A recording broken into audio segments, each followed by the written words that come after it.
I can't believe we're about to enter the training camp with so many questions that could completely define our season. Commanders fans, what I'm going to tell you today are 3 pieces of news that will make you understand why this summer is going to be the most crucial in years for our franchise. We have a veteran that's being completely ignored but could be our secret weapon, a signing that's already given the organization headaches, and a risky bet on our offensive line that will literally determine if we make it to the Super Bowl or stay home watching the playoffs on TV. If you thought we were done making dramatic moves, you were totally wrong. Stay until the end because these news pieces will change the way you see our team. Let's start with what's really frustrating me, and it's the situation with Michael Gallup. Look, I get that Adam Peters wanted to give a receiver familiar with Dan Quinn's system a shot, but from day one, it's looking like a questionable decision that could go very wrong. Let's talk about the whole story here. Gallup was out of football for a year after Dallas cut him, and Las Vegas didn't even bother giving him a real chance. The guy retired out of pride, not injury, not a lack of talent, but because he couldn't accept that his career wasn't what it used to be during his best years with the Cowboys. And now Washington is giving him a second chance that he's been squandering since day one, during the mandatory minicamp, which is literally the first impression you can make with your new team. Gallup couldn't even be on the field due to a hamstring injury. A hamstring injury. In the middle of June, when you're supposed to be in the best shape of your life to prove you deserve a spot on the 53-man roster. But here's the bigger problem. It's not just that he got injured. It's the timing of the injury. This minicamp was crucial because Terry McLaurin is waiting for his contract extension and isn't fully participating in all activities. Noah Brown, who was supposed to be one of our most reliable receivers, went out on a cart during the same minicamp. This meant there were real opportunities for Gallup to show he could be a factor in our offense. Instead of seizing that opportunity, he's in the treatment room watching how other players take advantage of his absence. Rookies with no name, practice squad veterans, all getting more reps than the guy who was supposedly going to add depth and experience to our receiver group. I'm going to tell you something many don't want to admit. This signing is already looking like a mistake. And it's not just because of the current injury, it's because of the pattern we're seeing. Gallup is 30 years old, was out of professional football for a year, and has an injury history going back to his years in Dallas. The guy practically missed the entire 2021 season due to an ACL injury, and now trying to come back, he's already dealing with muscle issues. But here's what really worries me, the depth chart. With McLaurin being our undisputed number 1, and assuming Noah Brown recovers soon, Gallup is competing to be the 3rd or 4th receiver. That means he needs to stand out on special teams, needs to show versatility, needs to prove he can be reliable in clutch situations. And it's very hard to do that from the training room. The reality is that Dan Quinn and Adam Peters are not going to have infinite patience. They brought Gallup because he knows the system, because he has produced in the past. But if he can't stay healthy for basic practices, how are they going to trust him for the games that matter? Now, I'm not ready to completely dismiss Gallup. Yet, the guy had very productive years in Dallas, especially in 2019 when he caught 66 passes for over 1,000 yards. He knows how to find spaces in the zone, has good hands, and understands how to operate in complex offenses. But talent without availability is useless in the NFL. The training camp is going to be absolutely crucial for him. He needs to come in completely healthy, needs to be in the best shape of his life, and needs to make plays immediately. He can't afford another day lost to injury because there are hungry players waiting for their chance. Do you think Gallup can overcome these early problems and eventually contribute to our success this season? Or is it time to start looking for options? Now, let's move on to something that excites me much more, and that's the situation with Austin Ekeler. Commanders fans, this is a player that everyone is completely sleeping on, and I believe he's going to be one of our most important weapons this season. Let's put this into context. While everyone's talking about Brian Robinson Jr. and his need to prove he deserves a contract extension, while people are excited about rookie Jakery Crosky-Merritt and his potential as a seventh-round steal, Ekeler is there, quietly preparing. To show he's still one of the most versatile and dangerous running backs in the league, last year, and this is important to remember, Ekeler played only 12 games due to the 2 concussions he suffered. But in those 12 games, do you know what he did? He ran for 367 yards, averaging 4.8 yards per attempt, and scored 4 rushing touchdowns. Those numbers alone are respectable, but here's the key many don't understand. He caught 35 passes for an additional 366 yards, 35 receptions. That's more than many starting wide receivers across the league. To put that in perspective, Terry McLaurin, our number 1 receiver, had only 13 more receptions than Ekeler last year. A running back had almost as many receptions our star wide receiver. That's no accident. That's offensive design, and here's where it gets really interesting. In Cliff Kingsbury's system, which is based on short passes, fast tempo, and creating mismatches with versatile players, Ekeler is absolutely perfect. Kingsbury comes from working with Christian McCaffrey in Carolina. Coleman's from systems where the running back is not just someone who carries the ball, but is an extension of the passing game. Ekeler is, without a doubt, our biggest receiving threat from the backfield. But it's not just that. He's also one of the best route runners from the backfield in the entire NFL. The guy can run slants, run outs, run wheel routes, can work from the slot. He's basically a wide receiver who can also effectively carry the ball. But wait, because there's more. Ekeler was named a second-team All-Pro last year. But do you know why? For his work on special teams as a kick returner. The guy returned kicks when needed and did it at an elite level. That means he's not only valuable on offense, but he can also impact the game in the third phase. Now, yes, there are legitimate concerns. He's 30 years old, which in running back terms is practically ancient. The 2 concussions last year are concerning, especially because they are injuries that can have cumulative effects. But here's my point. When he's healthy, when he's on the field, he's going to be fundamental to our offensive success. Look at what happened in the playoffs last year. When we needed plays in crucial moments, when we needed someone who could create separation quickly in third-down situations, Ekeler was frequently the option. His ability to come out of the backfield and find soft spots in the defense was crucial at several important moments. And while Brian Robinson is fighting to secure his future because his contract ends after the season, while he's under pressure to prove he can be the primary back long-term, Ekeler already has his role defined. He doesn't need to be the guy carrying the ball 20 times per game. He needs to be the guy making specialized plays, creating mismatches, giving Jaden Daniels a reliable option when the first read isn't available. Here's something many aren't considering: the chemistry between Ekeler and Daniels. Last year, when Daniels needed to make a quick throw to get out of trouble, Ekeler was frequently his safety valve. That connection is only going to improve with more time working together. People are sleeping on Ekeler because he's not the flashiest name. He's not the exciting rookie. He's not the back that's going to carry the ball 25 times per game. But I believe that by the end of the season, they will be talking about him as one of our best signings from last year. His ability to change the game in third-down situations, his versatility in all phases of the game, and his experience in important moments make him absolutely invaluable. While everyone's talking about other players, Ekeler is going to be quietly one of the most important factors in our offensive success.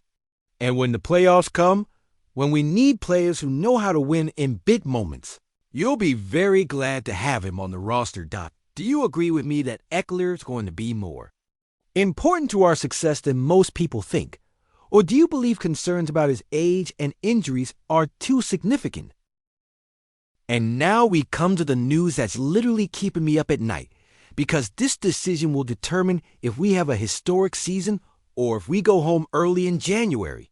Adam Peters made the riskiest decision of his entire time as general manager, and possibly one of the biggest bets we've seen in Washington in years, moving Brandon Coleman from left tackle to left guard. Let me explain why this is so monumentally important. Coleman spent all of last season protecting Jaden Daniels' blind side as the left tackle. And although he wasn't spectacular, although he wasn't a Pro Bowler, he did a solid job for a second-year player. Daniels was sacked relatively few times considering he was a rookie quarterback, and much of that was because Coleman kept his side of the pocket clean most of the time. But Peters decided that if we really wanted to take this team to the next level, if we really wanted to give Daniels the protection he needs to reach his full potential, he had to be more aggressive. So he made two huge moves. He brought in Laramie Tunsil in a trade, a five-time Pro Bowler who has been one of the best left tackles in the league for years, and drafted Josh Conerly Jr. from Oregon in the first round, 29th overall. These moves alone would have significantly improved our offensive line. But here's where it gets interesting. Instead of just moving Coleman to the bench or making him a rotational piece, Peters decided that Coleman had the athletic potential to become an elite guard. And not just any guard, but the left guard, the position that will be directly next to Tunsil, protecting the interior of the pocket. Now, this isn't just a little position tweak. Being a guard requires completely different skills than being a tackle. As a tackle, Coleman primarily had to worry about speed rushers coming from the outside. He had to use his length and footwork to keep pass rushers away from his quarterback. As a guard, he's going to have to deal with stronger, more powerful defensive tackles who attack with completely different techniques. Also, the spacing is different. As a guard, you're working in tighter spaces. You need more power in your hands. You need better leverage, and you need a completely different understanding of protection schemes. It's basically like asking a wide receiver to become a tight end. Yes, there's some transferable skills, but it's fundamentally a different job. And here's the problem. If Coleman can't make the transition successfully, our entire offensive line wobbles. Because the current plan has Nick Allegretti possibly moving to the right side while Sam Cosmi fully recovers from his ACL injury. That means we potentially have position moves at multiple places on the line simultaneously. But I'm going to be honest with you. This is a bet that has me nervous and excited at the same time. If it works, if Coleman can make the transition successfully, we're going to have one of the best offensive lines in the entire NFC. Think about this. Laramie Tunsil protecting the left side, Coleman dominating as a guard with his athleticism and strength, Tyler Biadasz anchor in the center with his experience and intelligence, and eventually Sam Cosmi returning to the right side where he's already proven to be effective. That's a line that can take us to the Super Bowl. That's a line that can give Jaden Daniels the time he needs to fully develop as a passer, that can open huge holes for Brian Robinson and Austin Ekeler, that can make our offense unstoppable.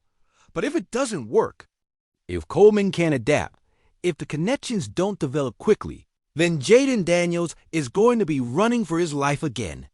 And we all know what happens when your rookie quarterback, no matter how talented he is, doesn't have consistent protection. His development stalls, he starts seeing ghosts in the pocket, and all of the potential we saw last year could be wasted.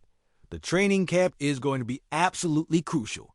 And not just the regular practices, but specifically the joint practices against Baltimore and New England will be the real test. These teams are going to study film. They're going to identify exactly where Coleman is in his development, and they're going to attack his weaknesses to see how he responds under real pressure. And you can bet during the regular season, defensive coordinators across the league are going to do the same. They're going to put their best interior pass rushers directly against Coleman to test if he can really handle the transition.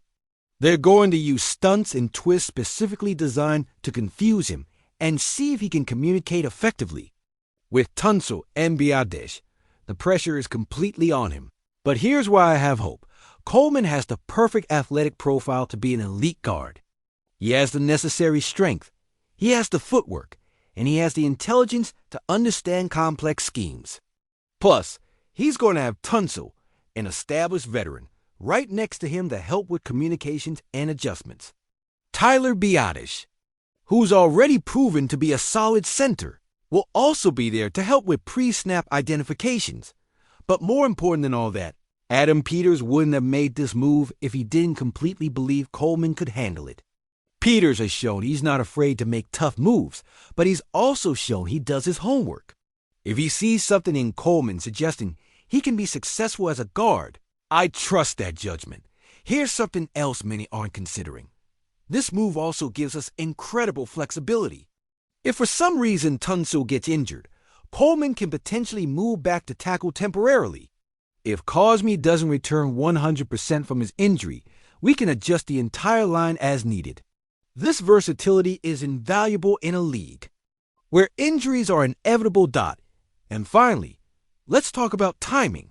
This change is happening now, with months of preparation before the regular season, not as a desperate solution in the middle of the season. Coleman will have the entire training camp, all the preseason practices, and every possible opportunity to perfect his technique and develop chemistry with his line mates. I believe this bet is going to work. I believe Coleman will surprise many people with how naturally he adapts to the position.